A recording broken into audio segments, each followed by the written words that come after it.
So I finished, well, I cut the piece for the top out. I planed it down. It's a little thicker than 3/4 inch. Actually, I'll measure it right now.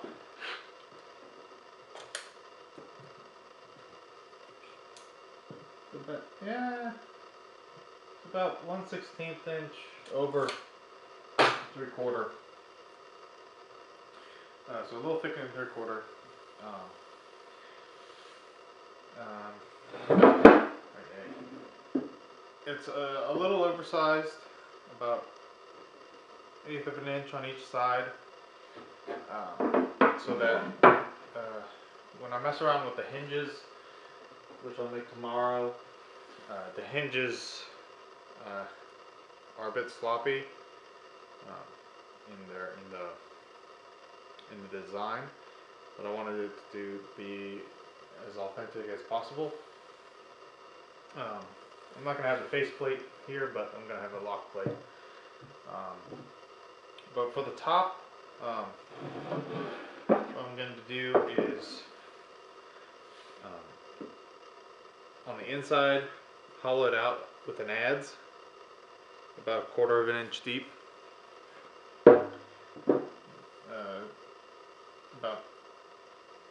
I've got a pencil line here, and then on top, when I want to take it down, a curve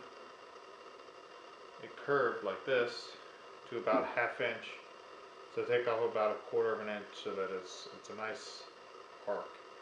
I don't know exactly how I'm going to do that right now, but I think I'm just going to plane it down with my hand plane and then sand it so it has a nice arc. If you know of a better way, you can leave it in the comments, and that would help me. But I have the grain of the board. This is what's it called, flat sawn, I believe, flat sawn wood, so that the rings of the tree go like this.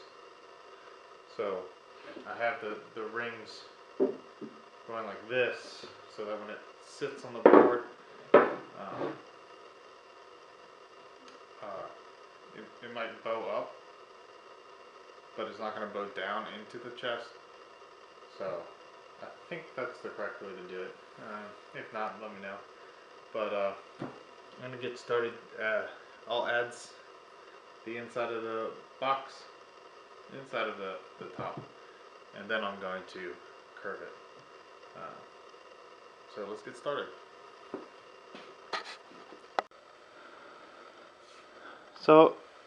So I have my adze here. I cut about 5 inches off the end so that I could swing it between my legs. The 5 inches were a bit, just a bit too long, and I'm going to use it and chop into the wood down to about 1/4 inch, and hopefully it works all right. I haven't used this in a production in a true testing way, so hopefully it'll work well.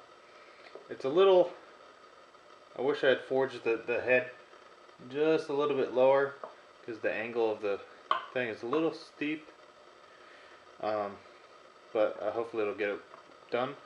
I put this sacrificial board here in case I come down too early. I don't want to hit the edge of the board. So that's what I'm going to start doing, and just chipping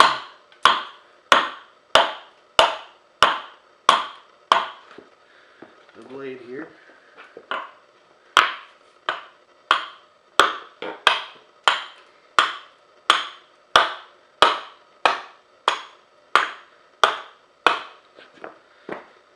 Like this, going like this better.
So it's still a bit rough. I'm just gonna use some 80 grit sandpaper to get down all the I don't know what these called, the flakes.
So I'm gonna start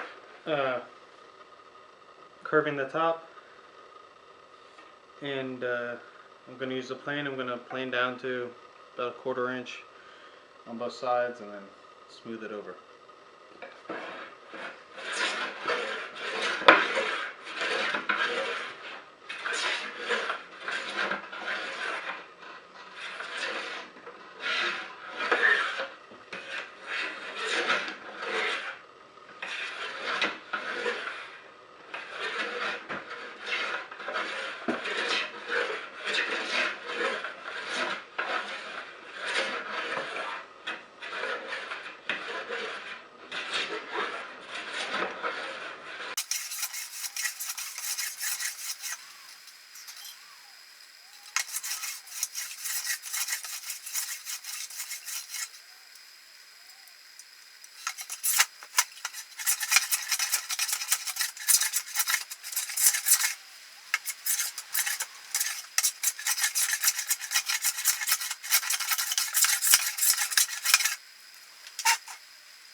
So I have some parts right here that are, you can see they're knotty.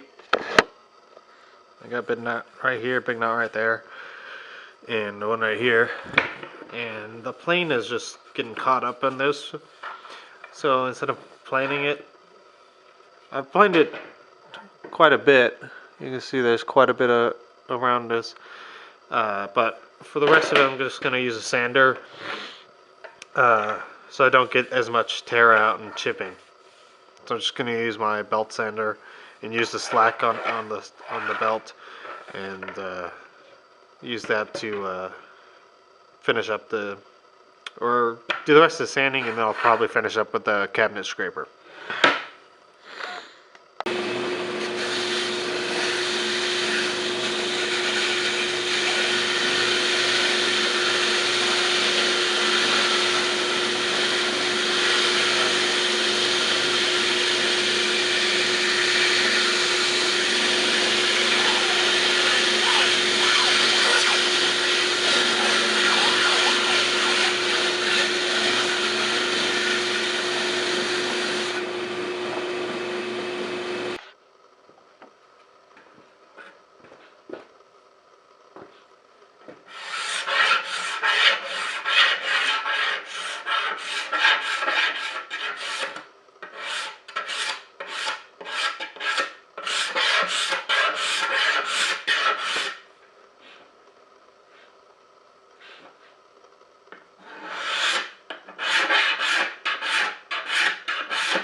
So I'm going to chamfer the edges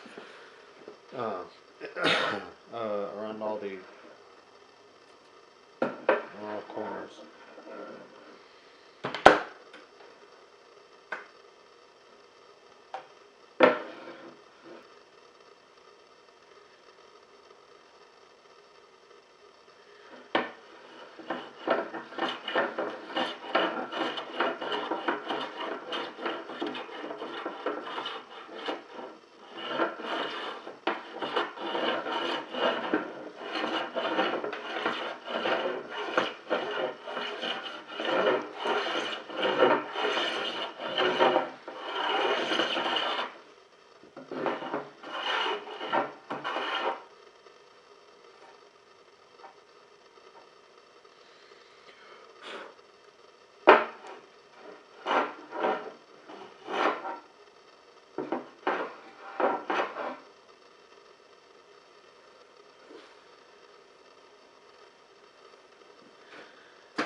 So I finished up the woodwork on the box.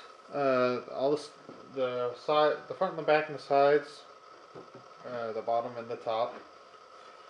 Well, I adds out the bottom, and then I curved the top. And now all I have to do is make the hinges and a lock plate, a little hinge here, so that it can be locked. But I'll do that tomorrow, and I'll bring you along. I've got some 1/8 inch by 1 1/4 inch bar stock, and I think it'll be about 6 inches, about 6 inch long plates for the hinges, and I'm not sure what I'm going to do for the lock plate yet, but I'll do that as well. So, thanks for watching this part of the video, and we'll be back with you for forging the hinges and the lock plate.